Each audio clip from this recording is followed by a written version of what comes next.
हर यात्रा सिर्फ एक जगह से दूसरी जगह तक पहुंचने का नाम नहीं होती। कुछ यात्राएं ऐसी होती हैं जो मन को शांति, आत्मा को सुकून और जीवन को नई यादें देकर जाती हैं।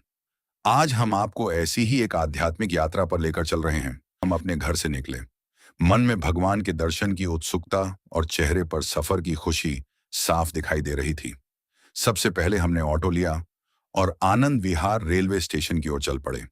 दिल्ली की व्यस्त सड़कों से गुजरते हुए धीरे धीरे हम स्टेशन पहुंच गए।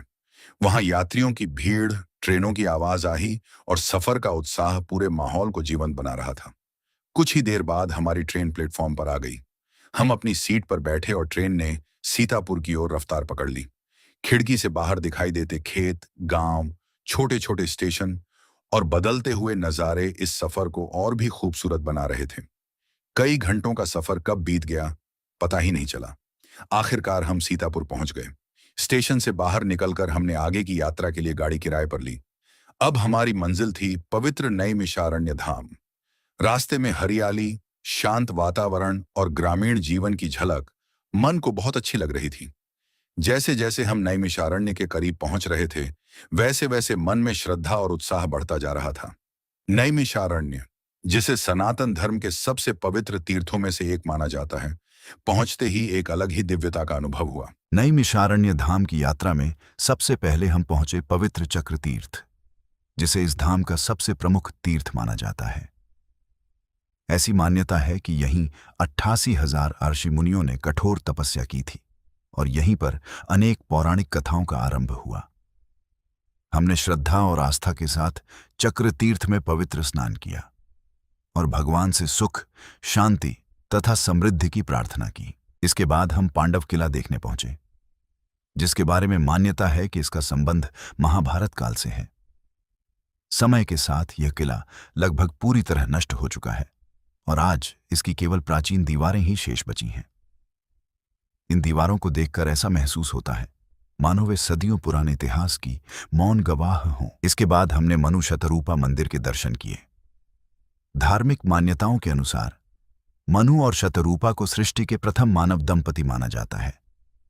कहा जाता है कि उन्होंने यहीं कठोर तपस्या कर भगवान की आराधना की थी और दिव्य आशीर्वाद प्राप्त किया था। इसी कारण यह स्थान सनातन परंपरा में अत्यंत पवित्र और श्रद्धा का केंद्र माना जाता है। इसके बाद हमने नैमिषारण्य के प्रसिद्ध हनुमान गढ़ी मंदिर के दर्शन किए। यह मंदिर भगवान हनुमान की असीम शक्ति, भक्ति और समर्पण का प्रतीक माना जाता है। मंदिर में प्रवेश करते ही भक्तिमय वातावरण और गूंजते जयकारों से मन श्रद्धा से भर जाता है। मान्यता है कि यहां सच्चे मन से की गई प्रार्थना से भक्तों के संकट दूर होते हैं और भगवान हनुमान अपनी कृपा बनाए रखते हैं। नैमिषारण्य में स्थित व्यास गद्दी अत्यंत पवित्र और ऐतिहासिक स्थान माना जाता है। धार्मिक मान्यता है कि महर्षि वेदव्यास इसी स्थान पर विराजमान होकर वेदों का संकलन, पुराणों की रचना तथा महाभारत की रचना का कार्य करते थे। इसी पावन स्थान पर उन्होंने 88,000 ऋषि मुनियों को पुराणों और धर्म का ज्ञान भी प्रदान किया था। नैमिषारण्य की यात्रा के दौरान हमने मां ललिता देवी मंदिर के पावन दर्शन किए। यह मंदिर भारत के प्रमुख 51 शक्तिपीठों में से एक माना जाता है। धार्मिक मान्यता है कि जब भगवान शिव माता सती के शरीर को लेकर तांडव कर रहे थे, तब भगवान विष्णु के सुदर्शन चक्र से माता सती के अंग विभिन्न स्थानों पर गिरे।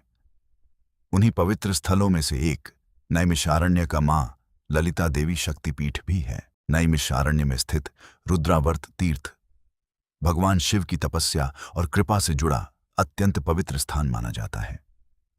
पौराणिक मान्यताओं के अनुसार प्राचीन काल में अनेक ऋषि मुनियों ने यहां भगवान शिव को प्रसन्न करने के लिए कठोर तप और रुद्र जप किया।